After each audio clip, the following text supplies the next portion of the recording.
नको ते देवाला बोलला, पण देवाने ऐकलं नाही. काय दक्ष बोलला याचं भान महादेवांना नव्हतं. भगवान शंकर तिकडून निघून गेले आणि निघून गेल्यानंतर कालांतराने दक्षानं पुन्हा एका मोठ्या यज्ञाचं आयोजन केलं. आणि ते आयोजन केल्यानंतर सर्व देवतांना त्यांनी पत्रिका पाठवल्या, निमंत्रण पाठवले. सुंदर अशा यज्ञाचं भव्य दिव्य स्वरूपाचा यज्ञ आहे आणि त्या यज्ञाला सहकुटुंब सहपरिवार इष्टमित्रासह तुम्ही या अशा पत्रिका प्रत्येकाला दिल्या. झाडून 33 कोटी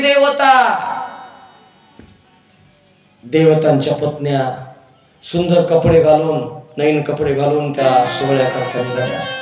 भर भर भर भर इमान देवाचे निघाले दक्ष प्रजापतीच्या त्या यज्ञाकडे. आणि असं जात असताना कैलास पर्वतावरून ते इमान जात असताना काही देवाच्या स्त्रिया म्हणल्या, माय सतीला घेऊन जाऊ आपण. म्हणून काही देवाच्या स्त्रिया इमान थांबवले, त्या सतीच्या जवळ आल्या. सतीला हाक मारली, अगं सते. सती बाहेर आल्या. बाहेर आल्यानंतर सतीने विचारलं, काय काम काढलं? अगं काय काम काढलं काय विचारते, आणि तुला माहित नाही का हे बघ ना इमान कुठे चालले ते? सतीने सांगितलं, नाही माय मला खरंच माहित नाही. अगं सती, तुझ्या बापाच्या घरी मोठ्या यज्ञाचं आयोजन केलंय, चूल बंद निमंत्रण आहे सर्वांना. आता बघ ना म्हणली, देवाच्या घरी कोणी घरी बसून नाही, चूल बंद झाली. सर्वांना जेवायचा कार्यक्रम आहे, मोठे यज्ञ आहे, मोठे मोठे देव सर्व देवता तिथे येणार आहेत, सर्व मान सन्मान सर्वांचा होणार आहे. तुझ्या बापानं फार मोठ्या यज्ञाचं आयोजन केलं आणि चल लवकर लवकर चल. सतीला काही कळत नाही, यज्ञ बापाच्या घरी यज्ञ मला बोल सांगितलं नाही.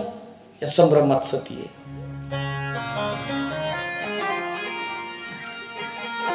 सतीनं त्या देवाच्या स्त्रिया होत्या, त्यांना सांगितलं चला तुम्ही येते मागून. आणि म्हणून सती, वडिलाच्या घरी कार्यक्रम आहे, मला का बोलवलं नसल, या विचार चक्र सतीचं चालू झालं. माणसाची द्विधा मनस्थिती होत असते, काय करावं. काही वेळेला माणसाला काही कळत नसतं, काय करावं, सार काय आसार काय, जावं का न जावं, या द्विधा मनस्थितीमध्ये ती सती माता आहे. आणि या द्विधा मनस्थितीतून मार्ग काढण्याकरता आपले पतिराज म्हणजे महादेवाकडे ती सती आली. आल्यानंतर सांगितलं, मालक, हो मालक, हो मालक. हे तीनदा का म्हणलं असेल मी? ते का आपल्यासारखे होते काय? मालक बसलेले ते ध्यान मग्न अवस्थेत होते. पहिल्या शब्दात ते भजन त्याची भंग होईल का समाधी? 2-3दा मालक मालक म्हणले. मग महादेवाने डोळे उघडले. काय सती बोल. अहो मालक, तुमच्या सासऱ्याच्या घरी का नाही कार्यक्रम आहे, फार मोठा यज्ञ तुमच्या सासऱ्याने केलाय. चला की म्हणले, आवरा आता आपण जाऊ. भगवान शंकरांनी सांगितलं, सती आपल्याला काय पत्रिका आहे का? नाही बोलत नसला तर व्हॉट्सअपवर तरी पाठवत होता ना. बोलणं तर होईना, बोलणं ना कोणी तर व्हॉट्सअपवर तरी. आपल्याला त्याचं काय लोकांना तरी सांगावं का नाही आपल्याला, तुमच्या सासऱ्याला तुम्हाला बोलले म्हणून असं आपल्याला हे काम आमंत्रण नाही. मग आमंत्रण नसल्यावर जाऊ नये सती. सतीला सांगितलं, माय मालक, अहो मी ऐकलंय पुराणामध्ये. काय ऐकलं? आमंत्रण नसल्यावर जाऊ नये, तुमचं बरोबर आहे, पण काही काही ठिकाणी आमंत्रण नसलं तरी गेलं पाहिजे. मी ऐकले शास्त्रामध्ये. मालक, आपल्या बापाच्या घरी जर कार्यक्रम असला ना, बापाने नाही बोलवलं तरी जावं. आपल्या गुरुच्या घरी कार्यक्रम आहे मालक, गुरुने नाही बोलवलं तरी जावं. आपल्या मित्राच्या घरी कार्यक्रम आहे, मित्रानं नाही बोलवलं तरी जावं. तुम्ही मला शास्त्र सांगायला मालक, हे शास्त्रातच आहे. मग माझा बाप आहे, तुमचा सासरा आहे, सासरा हा बापासारखा असतो. 5 पिता सांगितलेत शास्त्रानं, त्याच्यात सासरा सुद्धा पिता आहे आपला. जावयाचा पिता असतो सासरा. लोक सासऱ्याला माया शिवा देतात. शास्त्र सांगते 5 पिता आहेत, त्याच्यात सासरा सुद्धा पिता आहे. तुमच्या सासऱ्याचा आहे कार्यक्रम. नाही बोलवलं असं शास्त्र सांगते, बापाच्या घरी कार्यक्रम असला तर मुलीने गेलं पाहिजे. नाही बोलवलं तरी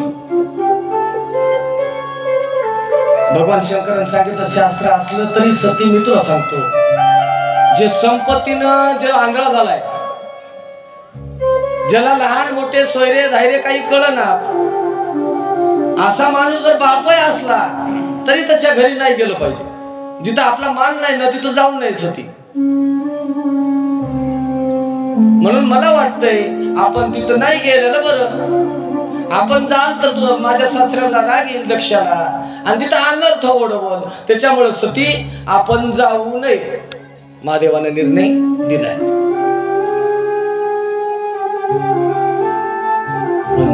स्त्री होती, स्त्रीची मनोवृत्ती वेगळी, पुरुषाची मनोवृत्ती वेगळी आहे. स्त्री ह्या भावनिक असतात. स्त्रीला कठोर निर्णय घेता येत नाहीत. एका स्त्रीचं सांगणार, सर्व स्त्री जातीचं मानसशास्त्र पाहिलं ना तर या भावनिक असतात.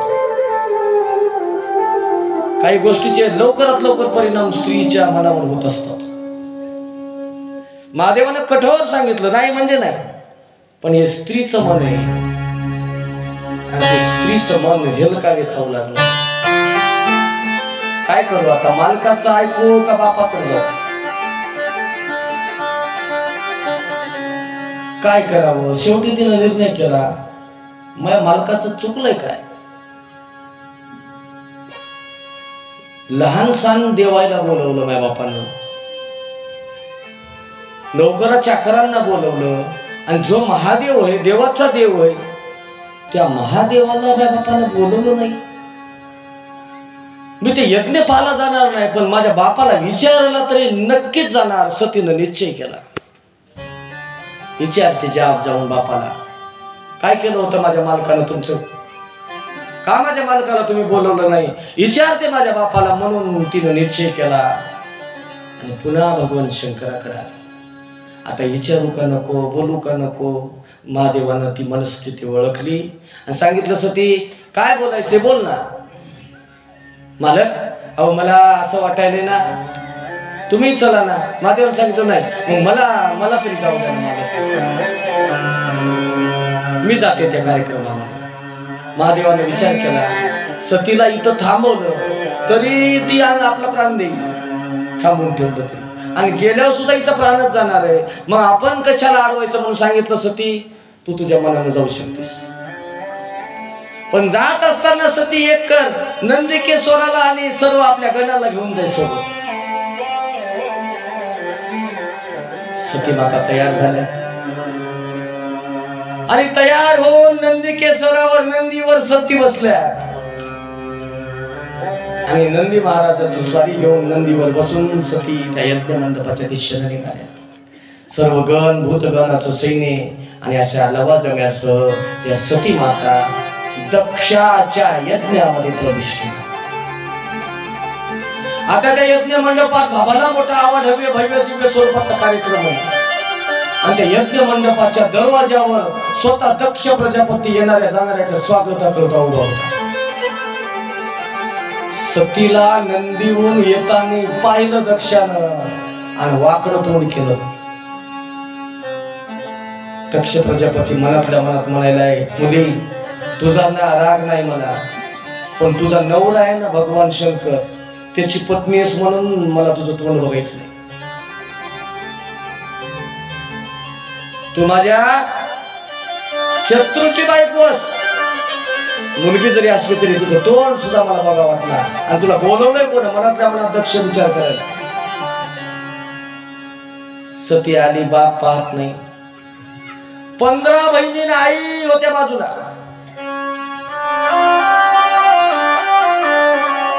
सतीला वाटलं बाप बोलत नाही, नाही बोलला तर काही आई तरी बोलत, बहिणी तरी बोलताल. पण बापाच्या धाकनं त्या 15 बहिणीची हिंमत झाली नाही सतीला हे म्हणायची.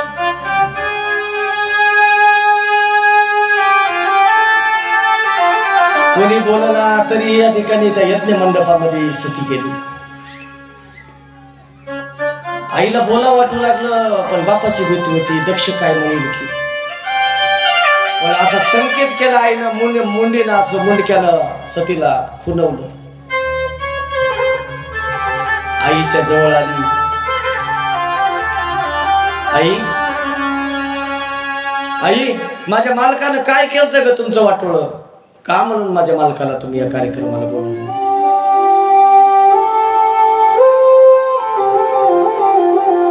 प्रसूतीने सांगितलं, सती काय सासऱ्या जावयाची भांडणं झाली ते मला माहित नाही, पण तू आलीस ना आता आनंदाने या यज्ञ सोहळ्यात ये, या कार्यक्रमात सामील. आणि सती माता त्या यज्ञामध्ये पाहणी करू लागली. सर्व देवतांचा सन्मान आहे, सर्वांना सन्मान मिळत होता. यज्ञ चालू होता, प्रत्येक देवतांना आहुती टाकल्या जात होती. चंद्राय स्वाहा, कुबेराय स्वाहा, असे वरुणाय स्वाहा, असं प्रत्येक देवताचं नाव घ्यायचं, त्याची आहुती टाकली जाते. पण त्या यज्ञामध्ये भगवान शंकराला आहुती दिल्या जात नव्हती. प्रत्येकाला आसन टाकले होते बसायला, भगवान शंकराला आसन नाही, भगवान शंकराला आहुती नाही. हे त्या सतीनं त्या यज्ञ मंडपामध्ये पाहिलं आणि लाल बुंद डोळे केले सतीनं. क्रोध आला आणि या दक्षाला आता जा विचारते म्हणून दक्ष प्रजापतीच्या दिशेनं ती सती निघाली. आणि सती माता त्या दक्षाच्या जवळ आल्या आणि दक्षाला या ठिकाणी उद्देशून बोलायला सुरुवात केलं. अरे जो देव मंगल आहे, ज्या देवाचं नाव घेतलं तर जीवाचं मंगल होऊन जातं, अशा देवाला अमंगल म्हणायला तुला लाज वाटते का? कोण बोलायली? सती आपल्या बापाला बोलायली. ज्या देवाचं नुसतं नाव घेतलं तर जीवाला मोक्ष मिळतो, अशा मंगलमय भगवान शंकराला अमंगल म्हणायला, असल्या भगवान शंकराचा अपमान करायला, अशा शिवनिंदकापासून हा देह माझा निर्माण झालाय. या शिवनिंदकाने या देहाची निर्मिती केली, म्हणून या देहाला आता मी ठेवणार नाही. सती गरजली आणि त्या यज्ञ मंडपाच्या मध्यभागी ती सती आसन लावून बसली. आणि आसन लावून बसल्यानंतर डोळे लावले सतीनं, आणि डोळे लावल्याबरोबर क्षणार्धामध्ये योग अग्नी लावून त्या सतीनं आपला देह क्षणार्धामध्ये भस्म केला. भस्म केला. जिकडे तिकडे हाहाकार झाला. यज्ञामध्ये बसलेले प्रत्येक जण विचार करू लागला, आता काही खैर नाही, भगवान शंकर आपला तिसरा डोळा उघडतो. सतीनं आपला देह या ठिकाणी भस्म केलेला आहे. ही गोष्ट नंदिकेश्वरानं पाहिली आणि नंदिकेश्वर सर्व देवतांचे गण होते, ते सर्व दक्षाच्या त्या सैन्याबरोबर युद्ध करायला सुरुवात झाली. घनघोर घनघोर घनघोर अशा प्रकारचं नंदिकेश्वराचं आणि या दक्ष प्रजापतीच्या सैन्याचं युद्ध झालं. भृगू नावाच्या ऋषीनं त्या यज्ञामध्ये दीक्षा टाकून काही कृत्या निर्माण केल्या आणि त्या कृत्येच्या योगानं भगवान शंकराचं जे सैन्य होतं त्या सैन्याला पराभूत व्हावं लागलं. जिकडे वाढ दिसल तिकडे शंकराचं, भगवान शंकराचं सैन्य पडू लागलं. आणि ही गोष्ट पाहिली देवर्षी नारदांनी, आणि नारदाने पाहिल्याबरोबर नारद क्षणार्धात कैलास पर्वतावर गेल्यानंतर शांत वातावरण कैलास पर्वताचे ध्यानमग्न अवस्थेत भगवान शंकर डोळे लावून भजन करायले. अशा या ध्यानमग्न अवस्थेत समाधीस्थ असणाऱ्या भोलेनाथाला नारदाने आवाज दिला, देवा नमस्कार करतो, तुम्हाला नमस्कार करतो. डोळे उघडले महादेवांनी आणि महादेवांना नारदाने विचारलं, देवा अहो सतीमाता दिसत नाहीत, सतीमाता कुठे आहेत? भगवान शंकराने सांगितलं, नारदा तिच्या वडिलाच्या घरी कार्यक्रम आहे, गेली, आता येईल. अहो देव आता कशी येईल वापस सती? काय झालं नारदा? तेव्हा नारदाने सांगितलं, सती मातेनं आपला देह त्या दक्षाच्या यज्ञामध्ये भस्म करून टाकला. देवा हे महादेवाने ऐकलं आणि ऐकल्या बरोबर समाधिस्थ असणारे उठून उभे राहिले. आपल्या केसाच्या बटा देवानी सोडल्या आणि तांडव नृत्य देवानी करायला सुरुवात केली. तांडव नृत्य भगवान शंकर. जटाटवी गलज्जल प्रवाह पावी तस्तले गलेव लंब लंब